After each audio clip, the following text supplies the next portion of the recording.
पाद की जाए। गोपाल कृष्ण गोसाई महाराज के हमारा साष्टांग दंडवत प्रणाम। और साथ ही साथ आप सभी उपस्थित भक्त वृंद, उपस्थित तो आप सर्वत्र हुए होंगे, क्योंकि एबे यश गुशुक त्रिभुवन गोपाल कृष्ण गोसाई महाराज के आविर्भाव तिथि के उपलक्ष्य में सारे संसार में उनकी गुणगाथा गाई जा रही है, उनका स्मरण हो रहा है।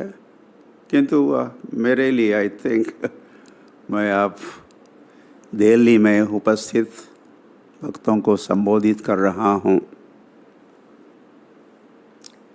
और आप सभी उपस्थित सभी कहूँगा भक्तों का स्वागत और अभिनंदन। इस बात का अभिनंदन मतलब आनंद मैं व्यक्त करना चाहता हूँ। जैसे नंद के घर आनंद भयो, कृष्ण जब नंद भवन में प्रकट हुए तो वह उनका जन्मोत्सव मनाया जा रहा था। आज इस्कॉन भवन में केवल दिल्ली में ही नहीं, वैसे सर्वत्र प्रभुपाद एक ऐसा घर बनाए, he built such a house जिसमें सारा संसार रह सकता है। जगत में इस्कॉन घर में आज ये उत्सव मनाया जा रहा है, गोपाल कृष्ण गोस्वामी महाराज जन्मोत्सव की। हरि। और आज एकादशी भी है। कुछ समय शाम में देख रहा था, वैसे मेरा भी जन्म एकादशी को ही हुआ था। वैसे जयप्रताप महाराज also was born on Ekadashi. तो वह ऐसे गोपाल कृष्ण गोसाई महाराज, अब क्या कहे कैसे कैसे गोपाल कृष्ण गोसाई महाराज, जिनके साथ या श्रील प्रभुपाद ने हमें गोपाल कृष्ण गोसाई महाराज जी से गुरु भ्राता दिए और जिनके संग सानिध्य में मैं भी 50 से अधिक वर्ष सेवा करने का अवसर प्राप्त हुआ। हरी।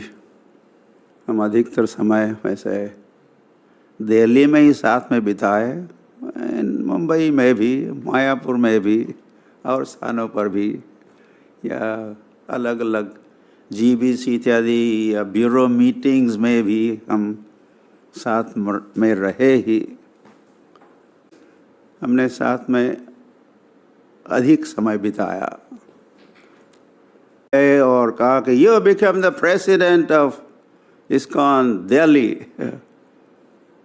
उस समय राधा पारसार्थी मंदिर लजपत नगर में था, वहाँ से भी हम आगे बढ़े और वो स्थान क्या,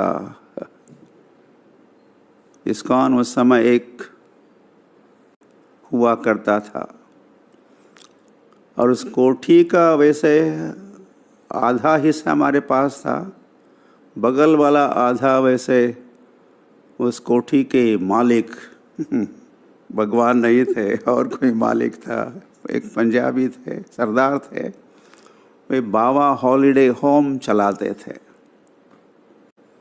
तो लजपत नगर से हम आगे बढ़े 119।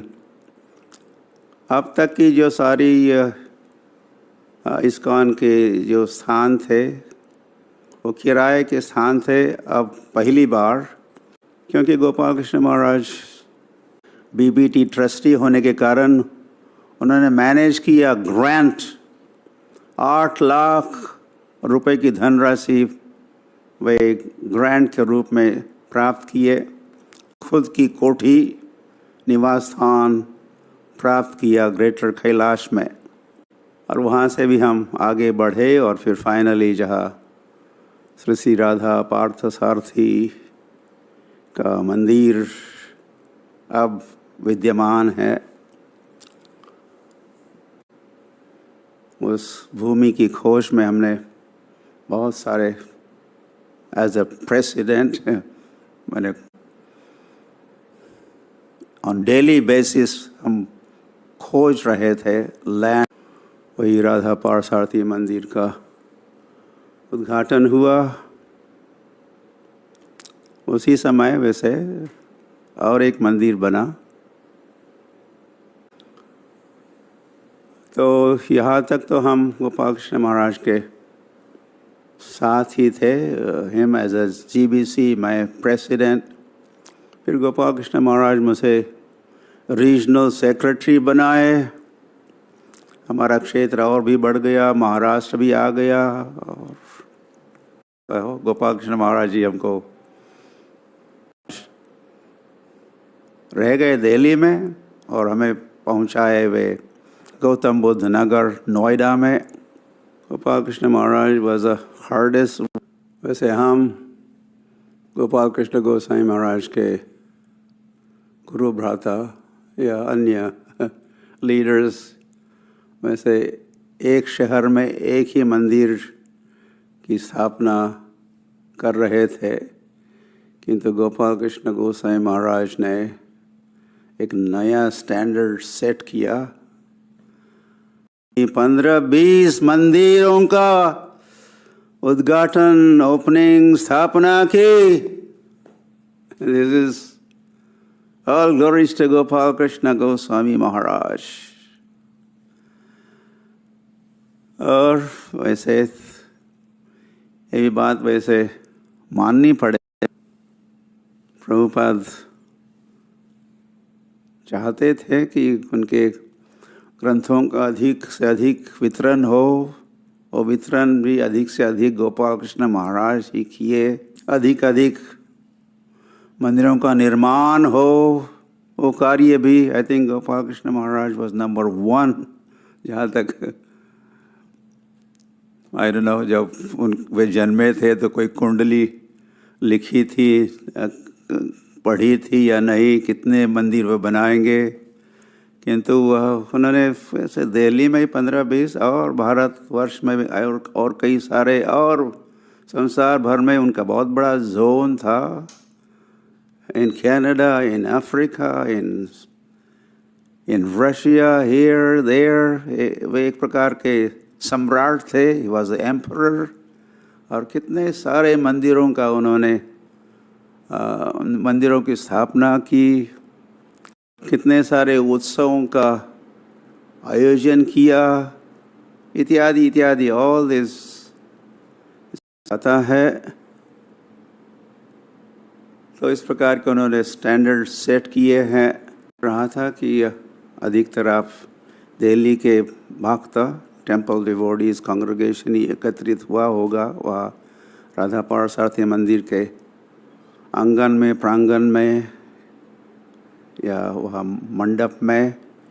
तो क्या गोपाल कृष्ण महाराज और आप सब मिल के, इतने सारे तो मंदिर बन चुके हैं, तो क्या अब यही रुकेंगे क्या? Of course not. तो वह प्रभुपाद भी और गोपाल कृष्ण महाराज भी कहा करते डबल इट, डबल इट। तो आप सब धीरे धीरे दिल्ली एनसीआर के मंदिरों की संख्या डबल कर सकते हो, तो फिर भविष्य की जो जनरेशन है उसको इसको ट्रिपल कर सकते, क्वाड्रुपल कर सकते हैं। इसको इस्कॉन के भक्त, आप सब इस्कॉन के लीडर एंड कांग्रेगेशन इत्यादि मिलके इस दिल्ली की राजधानी को धर्मधानी बना सकते हो, और क्योंकि घर घर में गौरांग को पहुंचा सकते हो। तो ऐसा करोगे तो स्पेशली गोपाल कृष्ण महाराज प्रसन्न होंगे। कहो इस कार्य में लगे रहो उनकी प्रसन्नता के लिए। मैं ये भी सोच रहा था कि श्रील प्रभुपाद का व्यास पूजा के दिन कि प्रभुपाद कितने प्रिय होंगे कृष्ण को। कृष्ण ने उनको जन्म दिया, स्वयं जन्म लिए अष्टमी को, और नवमी को श्रील प्रभुपाद को जन्म दिए, तो कितना घनिष्ठ संबंध होगा प्रभुपाद और कृष्ण के मध्य में। और जब हम गोपाल कृष्ण महाराज की बात या जन्मोत्सव की बात करते हैं तो कृष्ण ने और प्रभुपाद ने उनको जन्म दिया। कृष्णाष्टमी के बाद आ गई नवमी नंदोत्सव, प्रभुपाद जन्मे, and then one day in between, और फिर गोपाल कृष्ण महाराज को आज के दिन जो जन्म दिए। तो इससे वे कृष्ण को और श्रील प्रभुपाद को कितने प्रिय होंगे इसका हम कुछ अंदाज़ा लगा सकते या नहीं भी लगा सकते। ऐसे गुरु और गौरांग के प्रिय गोपाल कृष्ण गोस्वामी महाराज की जय। गौर प्रेमानंदे हरि हरि बोल। तो जैसा आप हर जगह यात्रा करते रहते हैं, प्रचार करते रहते हैं। हाँ महाराज, हरे कृष्णा।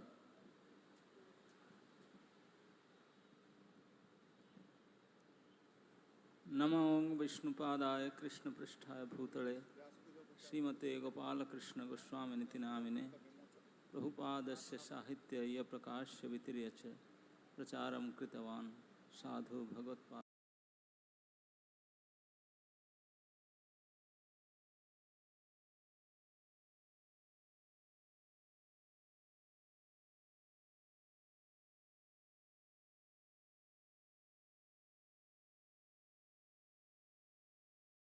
दिल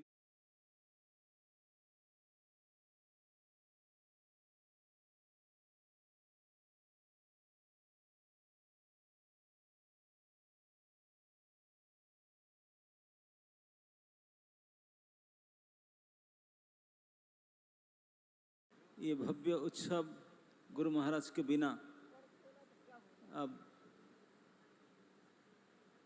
लेकिन अब मैं सोच रहा था क्या जितने बड़े बड़े भक्त हैं सभी ने महाराज का गुणगान करते आए हैं।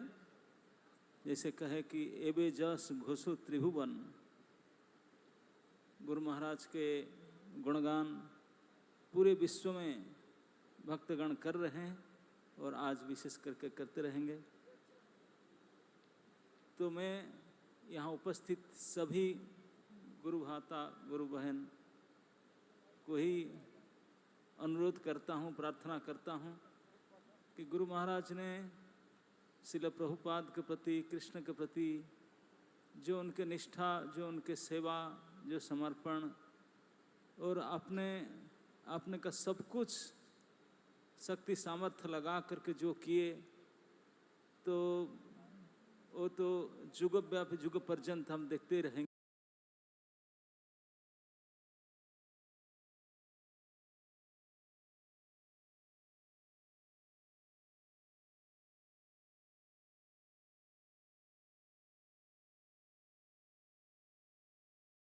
समर्पित रहो, इस्कॉन के जो अधिकारी समर्पित रहो, आपस में मिल करके रहो, यही उनका उपदेश था।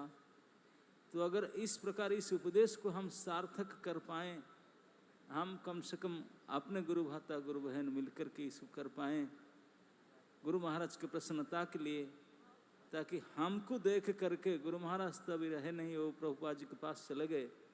जब तक हम इस धराधाम में रहेंगे, हमारे व्यवहार और आचरण को देख करके दूसरे भक्त गुरु महाराज को याद करेंगे, यस ये उनके शिष्य है। फले न परिचयते, तो हमारा व्यवहार, हमारे निष्ठा, हमारे सेवा, हमारे और जो भी नम्रता आदि गुण इस स्तर पर होना चाहिए, ताकि दूसरे भक्त देख करके गुरु महाराज को गुणगान करे। ये हमारे गुरु महाराज के प्रति जो श्रद्धांजलि है, ये एक महत्वपूर्ण श्रद्धांजलि होगा। उनके चरण में अगर यही प्रार्थना करके यही कृपा भिक्षा करेंगे आज के वैसे स्थिति में कि इतने शक्ति दीजिए ताकि आपकी इच्छा, आपके आदेश को पूरा करने पाऊँ और इस संस्था और प्रभुपाद जी के प्रति जीवन के शेष निश्वास पर्यंत पूर्ण समर्पित रह पाऊँ। यही इसी के द्वारा हम गुरु महाराज को प्रसन्न कर सकते हैं। और वही भी वो चाहते थे, उन्होंने जीवन भर वही किए और हम लोग को प्रभुपाद जी के साथ, कृष्ण के साथ जोड़ करके यही शिक्षा देते हैं, वही आशा करते हैं। आज वो हमारे पास नहीं रहे फिजिकली, लेकिन ऐसा नहीं कि वो नहीं है, वो हैं, वैकुंठ से भी देख रहे हैं और उनके वाणी के उपदेश के रूप में हमेशा हमारे साथ हैं और रहेंगे भी। तो उनकी वाणी को इस प्रकार से यथाशक्ति अगर हम साकार कर पाएँ, जो हम यहाँ उपस्थित हैं, आप सभी के चरण में मैं यही साग्रह प्रार्थना करता हूँ। आप सभी ने प्रयास कीजिए, मुझे भी आशीर्वाद कीजिए ताकि शेष निश्वास पर्यंत अगर यही कर पाएँ तो ही गुरु महाराज के जन्मतिथि पर उनके लिए एक विशेष श्रद्धांजलि मैं ही मानता हूँ। और क्या भी कर सकते हैं। हरे कृष्ण। हरे कृष्ण महाराज, बहुत बहुत धन्यवाद। अभी हम लोगों के बीच में व्यास पूजा बुक बम्बई से छप के आई है सूरदास प्रभु के प्रयास से।